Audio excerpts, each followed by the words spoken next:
Hello friend, જય શ્રી કૃષ્ણ। આજે આપણે વર્ષો જૂની રીતથી ચણા મેથી કેરીનું અથાણું બનાવશું। જો તમે ક્યારેય અથાણું ના બનાવ્યું હોય પણ આ રીતે અથાણું બનાવશો તો એકદમ પરફેક્ટ તમારું અથાણું બનશે અને સ્વાદવાળું પણ બનશે। તો તેના માટે અડધો વાટકો ચણા અને અડધો વાટકો મેથીને મેં 5 કલાક અગાઉ પલાળીને રાખ્યા હતા। 5 કલાક થઈ ગયા એટલે નોર્મલ પાણી કાઢી અને આપણે ખાટું પાણી એડ કરશું। તો આ ખાટા પાણીમાં 5 કલાક આપણે પલાળીને રાખશું। આનાથી ફ્લેવર અને સ્વાદ એકદમ સરસ મેથી ચણાનો આવશે। પણ જો તમારે આગળ ખાટું પાણી ના હોય તો નોર્મલ પાણીમાં 7 થી 8 કલાક ચણા મેથીને પલાળવા દેવાના। હવે 5 કલાક જેવું થઈ ગયું છે। હવે બંનેમાંથી આપણે પાણી કાઢી લેશું। તો સરસ નીતરી જાય એટલે કોટનના કપડામાં બંનેને પહોળા કરી અને 1 કલાક જેવું થાય ત્યાં સુધી આપણે ચણા મેથીને સુકાવા દેશું। ત્યાં સુધીમાં આપણે સંભાર તૈયાર કરી લઈએ।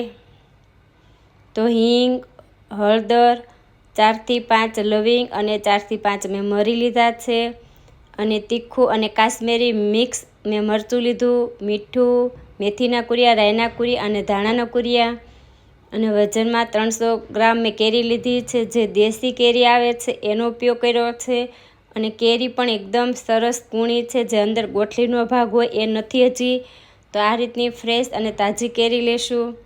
હવે આપણે તેલ ગરમ કરવા મૂકશું। તો મેં સિંગ તેલનો ઉપયોગ કર્યો છે, તો 1.5 વાટકો મેં તેલ લીધું। તેલ ગરમ થાય ત્યાં સુધીમાં આપણે એક વાસણમાં મસાલા તૈયાર કરી લેશું। તો વચ્ચે હિંગ, ઉપર 4 થી 5 લવિંગ અને મરી અને મેથીના કુરિયા 3 ચમચી, 1 ચમચી રાયના કુરિયા, 1 ચમચી ધાણાના કુરિયા। હવે તેલ ગરમ કરવા મેં 1 મરીનો દાણો એડ કર્યો છે। આ મરી ઉપર આવે એટલે માનવાનું કે તેલ આપણું સરસ ગરમ થઈ ગયું છે।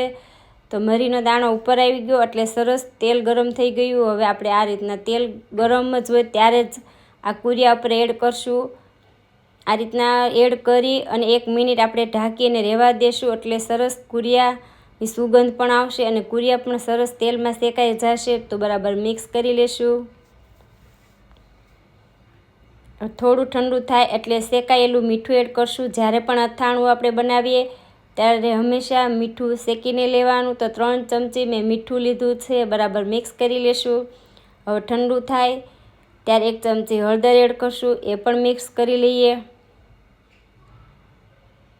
એકદમ ઠંડુ થાય પછી આપણે લાલ મરચું એડ કરશું। તો આ લાલ મરચું 3 ચમચી અત્યારે હું એડ કરું છું, જોઈએ તો આપણે પાછળથી એડ કરશું વધારે। તો બરાબર મિક્સ કરી લેશું। આ મસાલા ઠંડા થાય પછી જ લાલ મરચાંને એડ કરવાનું છે। ગરમમાં એડ કરશો તો કલર ફરી જશે અને મરચું પણ બળી જશે।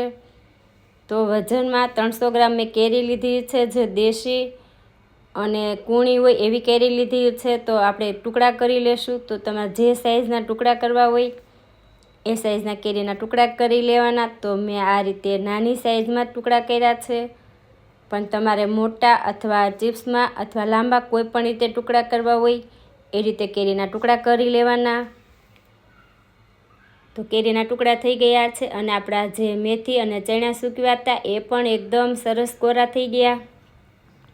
તો આ રીતના હાથમાં લઈ અને ચેક કરી લેવાના, પાણીનો ભાગ ના હોય ત્યાં સુધી સુકાવા દેવાનો। સરસ સુકાઈ ગયા એટલે હવે આ જે મસાલા આપણે તૈયાર કર્યા છે એમાં એડ કરી અને મિક્સ કરી લેશું। હવે જે કેરીના ટુકડા છે એડ કરી લઈએ અને મિક્સ કરી લેશું।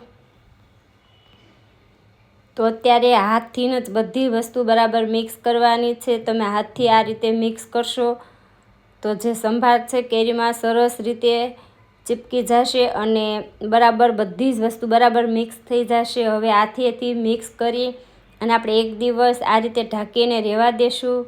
તો 1 દિવસ થઈ ગયો છે, તમે જોઈ શકો છો કે ખાવા જેવું પણ થઈ ગયું છે।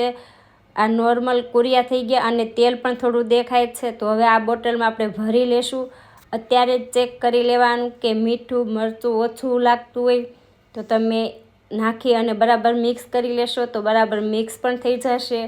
તો કાચની બોટલમાં આપણે ભરી અને જે આપણે તેલ વધ્યું હતું ગરમ કરેલું આ રીતે ઉપરથી એડ કરી લેશું। તો અથાણામાં જેમ ઉપર તેલ હશે એમ તમારું અથાણું આખું વર્ષ સારું રહેશે।